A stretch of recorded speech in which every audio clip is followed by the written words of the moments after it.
धार्मिक सुधारों के अंतर्गत सर्वप्रथम 1866 में ब्रह्म समाज 2 हिस्सों में बंट जाता है, भारतीय ब्रह्म समाज और आदि ब्रह्म समाज में, और केशव चंद्र सेन भारतीय ब्रह्म समाज के संस्थापक बनते हैं।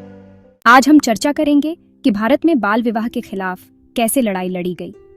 ब्रिटिशों के राज में बाल विवाह को रोकने के लिए 3 बड़े कानून बनाए गए। सबसे पहला था नेटिव मैरिज एक्ट, जो 1872 में पास हुआ। फिर सम्मति आयु अधिनियम 1891 और अंत में शारदा अधिनियम 1929 आता है। हालांकि बाल विवाह से संबंधित ये कानून ब्रह्म समाज के टूटने और केशव चंद्र सेन की कोशिशों का नतीजा था। उन्होंने बाल विवाह के खिलाफ जोरदार आवाज उठाई और अंग्रेज सरकार को ये कानून बनाने के लिए मजबूर किया। और 1872 में लॉर्ड नॉर्थब्रुक के समय विवाह हेतु आयु लड़कों की 18 साल और लड़कियों की 14 साल निर्धारित होती है। साथ ही साथ अंतरजातीय विवाह को भी प्रोत्साहन मिलता है। लेकिन अफसोस की बात यह है कि खुद केशव चंद्र सेन ने ही इस कानून को तोड़ दिया और अपनी 12 साल की बेटी की शादी करवा दी। इससे ब्रह्म समाज में और फूट पड़ी और एक नया समूह बना, साधारण ब्रह्म समाज। अगला कानून था सहमति आयु अधिनियम, जो 1891 में लागू हुआ। इसे बहरामजी मालावरी की मेहनत से पास किया गया।